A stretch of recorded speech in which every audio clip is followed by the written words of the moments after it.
ಒಬ್ಬ ಕೈದಿ ಜೈಲಿಂದ ತಪ್ಪಿಸ್ಕೊಳ್ಳೋದಕ್ಕೆ ಪ್ರಯತ್ನ ಪಡ್ತಾನೆ. ಆಲ್ರೆಡಿ ಹೊಂಡ ತೋಡಾಯ್ತು. ಸ್ವಲ್ಪ ಹಾಟ್ ನ ತಿನ್ನೋದಕ್ಕೆ ಪ್ಯಾಕ್ ಮಾಡ್ಕೋತಾನೆ. ಮಾಡಿರೋ ಟನಲ್ ಇಂದ ಓಡೋದಕ್ಕೆ ಸ್ಟಾರ್ಟ್ ಮಾಡ್ತಾನೆ. ಮತ್ತೆ ಒಂದು ಎಂಡಿಗೆ ಅವನು ಹೋಗ್ತಾನೆ. ಅಲ್ಲಿ 3 ಬಾಗ್ಲು ಕಾಣಿಸುತ್ತೆ. ಒಂದು ಬಾಗ್ಲ ಹಿಂದೆ ಪೊಲೀಸ್ ಆಫೀಸರ್ ಇದ್ದಾರೆ. ಒಂದ್ ವೇಳೆ ಅಲ್ಲಿಂದ ತಪ್ಪಿಸ್ಕೊಳ್ಳೋದಕ್ಕೆ ಪ್ರಯತ್ನ ಪಟ್ರೆ ಅವನ್ನ ಸಮ್ಮ ಹೊಡೆದು ಮತ್ತೆ ಜೈಲಿಗೆ ಹಾಕ್ತಾರೆ.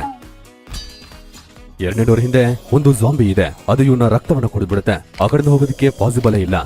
3ನೇ ಡೋರ್ನ ಹಿಂದೆ ಜೈಲ್ನ ತುಂಬಾ ಅಗ್ರೆಸಿವ್ ಆದ ಡಾಗ್ ಇದೆ. ಇಲ್ಲಿಂದ ಹೋಗೋದಕ್ಕೆ ಪ್ರಯತ್ನ ಪಟ್ರೆ ಅವನ ಜೀವಂತವಾಗಿ ತಿಂದ್ಬಿಡುತ್ತೆ. ಕಳ್ಳ ಯೋಚನೆ ಮಾಡೋದಕ್ಕೆ ಸ್ಟಾರ್ಟ್ ಮಾಡ್ತಾನೆ, ಏನ್ ಮಾಡೋದು ಅಂತ. ಲಾಜಿಕಲ್ ಆರ್ಮಿ ನೀವೇ ಹೇಳ್ತೀರಾ? ಕಳ್ಳ ಏನ್ ಮಾಡ್ತಾನೀಗ?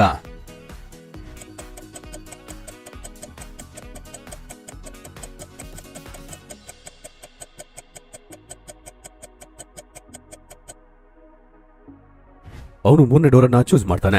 ಅವನ ಹತ್ರ ಹಾಟ್ ಡಾಗ್ ಇದೆ. ಅವನು ಹಾಟ್ ಡಾಗ್ ಅನ್ನ ಡಾಗ್ಗೆ ಕೊಟ್ಟು ಡಿಸ್ಟ್ರಾಕ್ಟ್ ಮಾಡ್ತಾನೆ. ಇದರಿಂದ ಅವನು ಓಡೋಗಬಹುದು. ಸರಿ, ಬನ್ನಿ ನೆಕ್ಸ್ಟ್ ನೋಡೋಣ. ಮುಂಬೈಲಿ ಟಿಕೆಟ್ ಖರೀದಿ ಮಾಡದೆ ಟ್ರಾವೆಲ್ ಮಾಡೋ ಜನ ಜಾಸ್ತಿ ಆಗ್ಬಿಟ್ರು. ಅವ್ರನ್ನ ಹಿಡಿಯೋದಕ್ಕೆ ಟಿಟಿ ರೆಗ್ಯುಲರ್ ಆಗಿ ಚೆಕ್ಅಪ್ ಮಾಡ್ತಾರೆ. ಒಂದಿನ ಜಾಕ್ ಟ್ರೈನ್ ಅಲ್ಲಿದ್ದ. ಟಿಟಿ ಅವರ ಟಿಕೆಟ್ ಅನ್ನ ಚೆಕ್ ಮಾಡ್ತಾ ಇದ್ರು. ನಾನು ಟಿಕೆಟ್ ಅನ್ನ ತಗೊಂಡಿದ್ದೆ. ನನ್ನ ಮುಂದೆ ಇರೋನು ವಿಂಡೋವನ್ನ ಓಪನ್ ಮಾಡ್ದ. ಆ ರೀತಿ ಓಪನ್ ಮಾಡ್ಬೇಕಾದ್ರೆ ನನ್ನ ಟಿಕೆಟ್ ಹಾರೋಗ್ಬಿಡ್ತು. ಸರಿ, ನಿನ್ ಮುಂದೆ ಕೂತಿದ್ದ ಆ ಪರ್ಸನ್ ಈಗ ಎಲ್ಲಿ? ಅವನು ಹಿಂದಿನ ಸ್ಟೇಷನ್ ಅಲ್ಲಿ ಹಿಡ್ಕೋಬಿಟ್ಟ. ಟಿಟಿಗೆ ಅರ್ಥ ಆಗುತ್ತೆ ಅವನು ಸುಳ್ಳು ಹೇಳ್ತಾ ಇದ್ದಾನಂತ.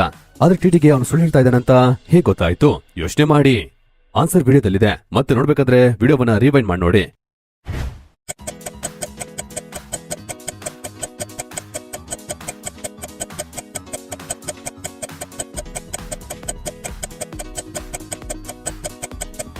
ಟ್ರೈನ್ ಹೋಗ್ತಾ ಇರ್ಬೇಕಾದ್ರೆ ಗಾಳಿ ಹೊರಗಡೆಯಿಂದ ಒಳಗಡೆ ಬರುತ್ತೆ. ಟಿಕೆಟ್ ಹೊರಗಡೆ ಹೇಗ್ ಹೋಗುತ್ತೆ? ಇದರಿಂದ ಟಿಟಿಗೆ ಅರ್ಥ ಆಗುತ್ತೆ ಜಾಕ್ ಸುಳ್ಳು ಹೇಳ್ತಾ ಇದ್ದಾನೆ. ಬನ್ನಿ ನೆಕ್ಸ್ಟ್ ನೋಡೋಣ.